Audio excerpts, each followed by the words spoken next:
Hey you guys, I'm here to bring you part 2, my Vikings Season 3, Episode 7, Part 2 review. The episode was entitled Paris. So, we're finally going to get to the Vikings and the Franks. So, we begin this episode with Ragnar just staring a hole through Floki, and Floki staring back. And then Ragnar just smiling, just like his best crazy face. So actually, I think it's probably in the top 10 of his crazy face in this season. I think it's number 10. But yeah, we have one of the men called Ragnar. Ragnar actually goes to the top of the ship, whatever, to the front of the ship, and we see this a great shot of Paris, literally on island. Everything that Athelstan said was correct, and you have Ragnar looking down at his cross, Athelstan's cross, just giving that look like, "Thank you, man. You were right about everything." Then he notices everyone else is just sort of admiring the sight too, and he quickly puts it back. So after that, you have them setting up camp, some talking, some fighting, all that shit, and you have Floki walking, and you don't know where Floki's going. So we see him walking towards Ragnar, and we see Ragnar sitting down, and Ragnar's fucking around with a snake and a rat. And it seems though Ragnar has a purchase for rats, because if I remember last season, Ragnar beat the shit out of the rat and skinned him. And this was during the episode in which they were trying to find another Earl. When King Horik was alive, when him and Ragnar tried to find another Earl, for them to sail to Wessex to take revenge for what happened, the episode previous. So yeah. So after that we have Ragnar saying, "You know what? I miss Athelstan." You can tell Ragnar knows that Floki had, killed Athelstan, or he knew someone that did. So Floki's like, you know what I mean? And then Ragnar's like, he would have been useful. Floki's like, well, listen, he's still with us. See, you carry his cross. Floki doing his best Stonewall impression. And Ragnar got his crazy eyes back again. He's all like, yes, we have to. We have no choice now. And then he pretty much gives Floki command the army. Like, he's putting Floki in charge. Much of Floki's surprise and his, in his glee. So you have everyone sitting down. You have Calv, Erlander, and Torvi, Lagatha, Rollo, and Bjorn. Actually, beforehand, Rollo actually did... can't pronounce the word. Whatever. Rollo pretty much scouted the area and the perimeter. Trying to figure out the best way, to best attack the city when he's on his boats, whatever. So, he's back, whatever. So, back to the current scene I was talking about. So, everyone is shocked when Ragnar says that Floki's in charge. Rollo looks at Ragnar like, really, dude? Really? And Bjorn just has that little smile on his face, like, okay, So, Floki's like, okay, any ideas? Rollo said, some of us actually did reconnaissance on the area, and he said that he felt that it'd be better if we did like a simultaneous attack, one on land and one on water. So, Lagatha's like this. Lagatha's like, well, I'll leave the assault on the land, and on the tower in the city. And then Kyle says, well, you aren't going alone, I'll go with you. And Lagatha's like, weren't you listening? I'm going to lead it. Erlander's like, I agree with Earl Calvin. She's like, pretty much, who asked you? And then you got this bickering going on and on and on and on and shit. And you got Floki pretty much looking at Ragnar like, you have to deal with this shit? And Ragnar's like, now you know. So Bjorn's like, while this is going on, whatever, we're going to have another attack going on, but we're going to climb by ladder. We're going to have the ladder. We're going to put the ladders once we're able to get to the wall, whatever, and pretty much climb it, scale it, and then go from there. And Ragnar's, pretty proud of his son for coming up with that idea.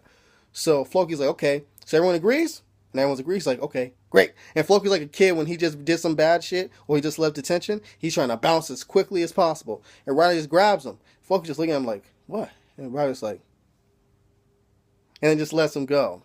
So at this point, before that happened, you have Floki pretty much saying to Rollo, I'm going to build you guys something incredible. Because Rollo said that they're depending on Floki to build them something to help scale these walls and so on and so forth.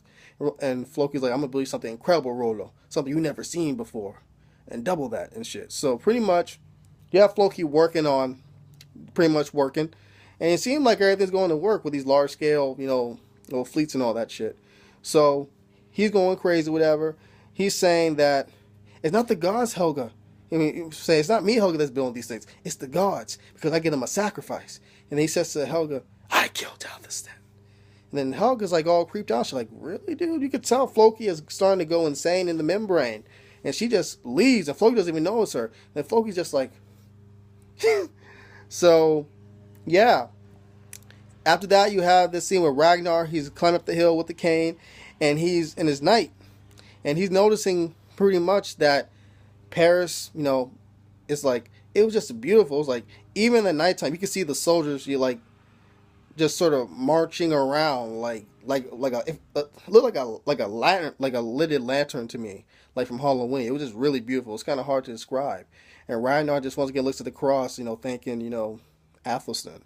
So let's get to Paris. So, we are to Paris. We have Count Odo, who notices the Northmen coming, and he has this iron hand. I don't know if it's because he actually lost his hand, or that's just like something, a prestige that was passed on to him. Anywho, he's pissed off. He's disturbed after he does the cross sign, and he smacks one of the pitch fires, whatever. So he's making his way through the streets. Everyone's panicking and shit. Everyone's going ape shit. After that, he's talking to the Emperor.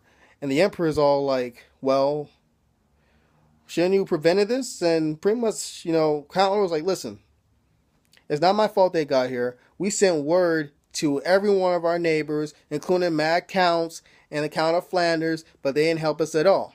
He said, but unlike some people, I actually made some provisions. I actually thought ahead. So we have enough food, water, and vegetables to last us for the summertime, right? But after that, he said to the Emperor, that, we should ask her probably from some help from his brothers. The Emperor's like, no, I will never do that. Besides, Count Odo, I'm going to prove that I'm better than my brothers. You know what I mean? And I'm going to pretty much saying that everything lies on Count Odo's shoulders, whatever, to prove that Emperor Charles is pretty much a worthy successor to his grandfather, Charlemagne. So after that, whatever, I think also before I, right around the point which I said, when Count Odo was pretty much blaming everyone else for not helping with sort of stopping, the Northmen from getting to Paris, the Emperor said, it's quite easy to criticize others. So anyways, back to what I was saying. Pretty much, Count Odo suggests the Emperor pretty much leaves the city. And he's all saying, well, that may look like a coward. And it's not the best time to do it. He's like, well, I think it's more for your safety. I think it's the best solution. It would be a sensible solution. So I noticed this girl peering through the window. And then the Emperor said, give me a few moments so I can, think about it. So it turns out that girl is Princess Gisela, and that's his daughter, and she has more balls than her own father. She says, listen, father, you're going to stay with the people because the people need someone to give them hope and to protect them and inspiration and all that shit. So that's what you're going to do. So pretty much bring your bony ass back out there and tell that to the Count. And pretty much the Emperor says exactly what she says with a little bit of his own spice.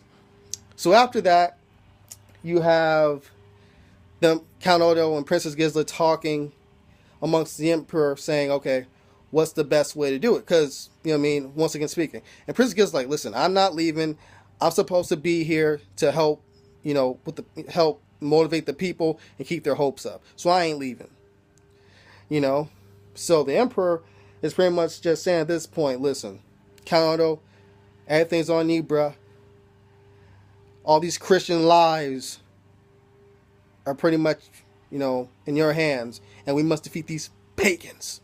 So after that, the Emperor leaves, and we realize that Count Odo has proposed to Gisela several times, but she always denied him, and not just him, but other richer and nobler men. So pretty much, she agrees that if he's able to defeat the Northmen this time, she will accept his marriage proposal.